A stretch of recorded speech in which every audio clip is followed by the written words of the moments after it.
பதினெண் சித்தர் போற்றிகள், குருநாதர் திருவடிகள் போற்றிகள்.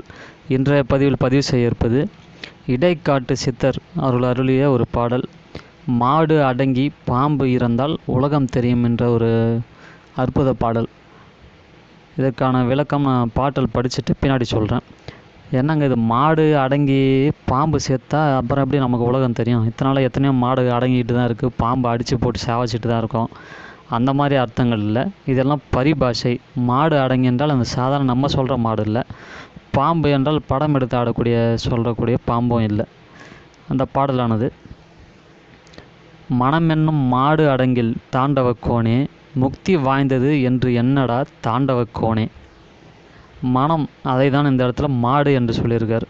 மனம் ஒரு குரங்கு அப்படின்னு நம்ம ஒரு சிலர் பேச்சுவாக்கில் சொல்லலாம்.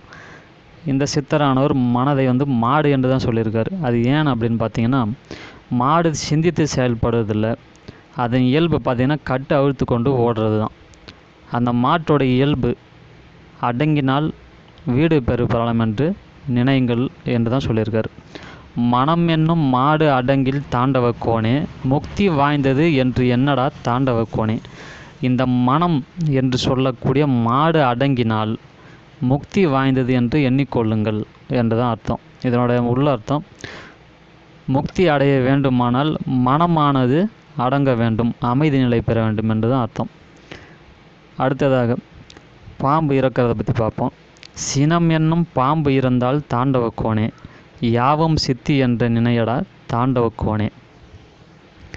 பாம்பு என்பது இந்த இடத்துல சொல்லியிருக்கிறது சினம், அதாவது நம்ம படக்கூடிய கோபங்கள், ஆக்ரோஷம், இதை தான் சொல்லியிருக்கிறது.